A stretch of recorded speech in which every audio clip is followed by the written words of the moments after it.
Assalamualaikum warahmatullahi wabarakatuh. Halo teman-teman semuanya, saya Ejeliani Pratiwi dan selaku moderator pada kesempatan kali ini, kami dari kelompok 3 akan memaparkan materi mengenai pendidikan berdasarkan pendekatan fenomenologis. Ini berhubungan dengan mata kuliah landasan pendidikan dan yang kami hormati dosen pengampu mata kuliah Ibu Dr. Cucun Sunaingsi, SPD, MPD. Tapi sebelum kita ke pemateriannya, yuk kita sama-sama saling kenalan sama teman-teman dari kelompok 3. Baik, yang pertama ada Aina Mardia dengan NIM 2501566. Yang kedua ada Andini dengan NIM 2502624. Yang ketiga, ada saya, Ejeliani Pratiwi dengan NIM 2500251. Dan yang ketiga ada Putri Nurlitasari dengan NIM 2502804. Teman-teman udah penasaran banget kan? Materi apa yang akan disampaikan? Silahkan menyimak. Untuk pemateri pertama akan disampaikan oleh Saudari Andini. Untuk Saudari Andini, waktu dan tempat kami persilahkan. Pengertian fenomenologi.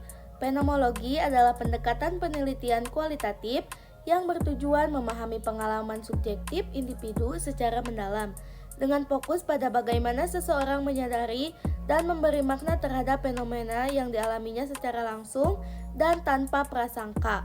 Pendekatan ini menekankan pemahaman esensi pengalaman dari sudut pandang orang pertama, sehingga dapat menangkap makna yang paling murni dari pengalaman tersebut. Selanjutnya yaitu ada macam-macam pendekatan fenomenologi. Yang pertama yaitu fenomenologi Husserlian, yaitu menekankan pengesampingan asumsi dunia luar untuk memahami fenomena sebagaimana muncul dalam kesadaran murni. Yang kedua yaitu fenomenologi Heideggerian atau eksistensial, yaitu memahami pengalaman dalam konteks keberadaan manusia dan hubungan manusia dengan dunia sekitarnya.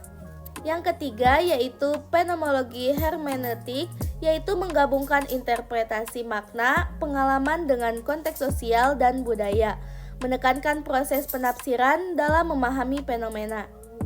Yang keempat yaitu fenomenologi deskriptif, adalah menggambarkan pengalaman secara rinci tanpa interpretasi subjektif, berusaha menangkap esensi fenomena sebagaimana yang dialaminya.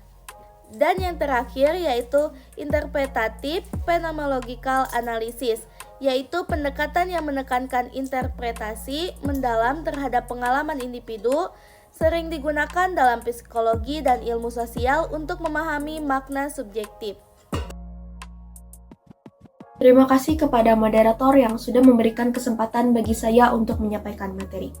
Materi kali ini yaitu tentang pengertian pedagogik dan juga fungsi dari pedagogik itu sendiri.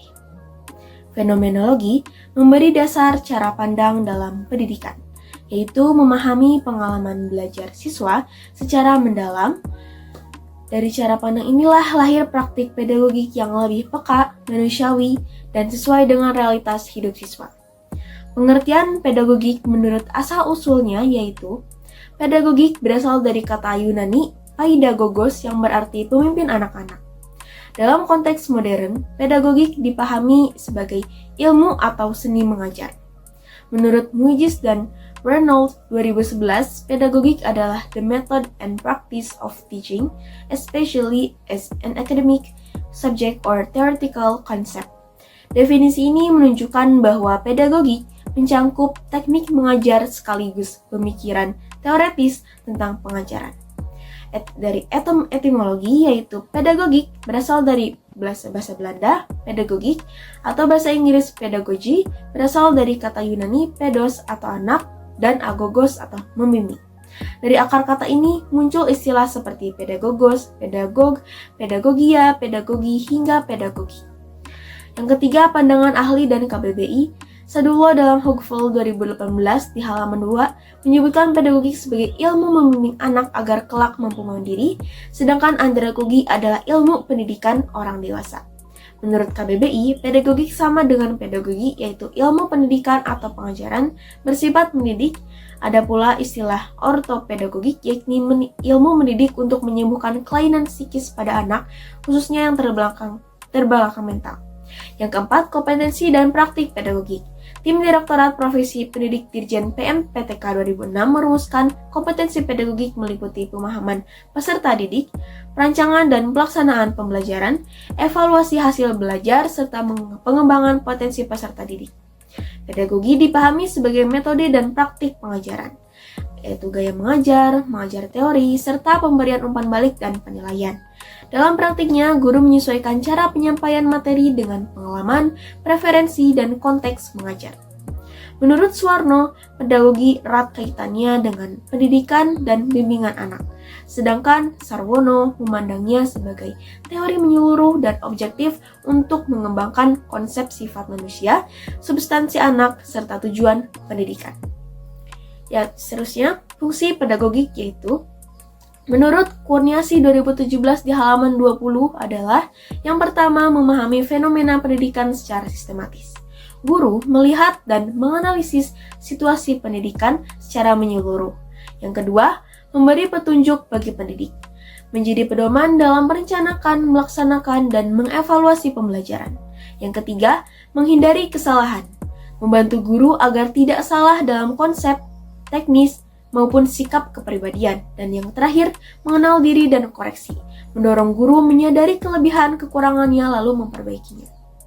Oleh karena itu, pedagogik hadir sebagai ilmu dan seni mendidik yang berfungsi memberi arah, mencegah kesalahan, serta menuntun pendidik agar mampu mengajar dengan tepat, manusiawi, dan terus berkembang.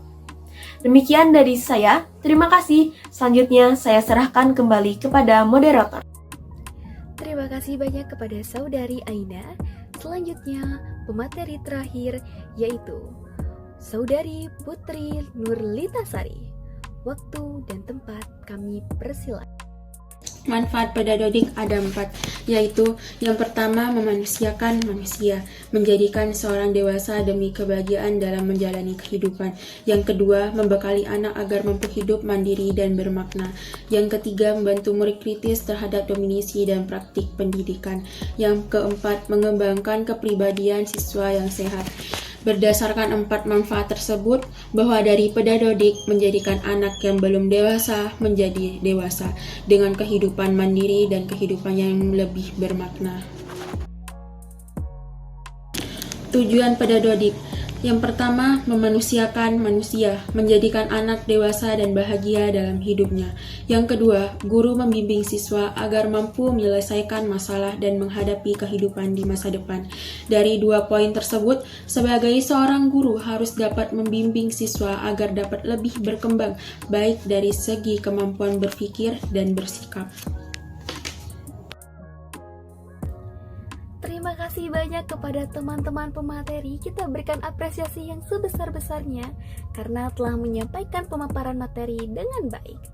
Tak terasa ya, waktu berjalan begitu dengan cepat dan kita sudah berada di sesi akhir yaitu penutup.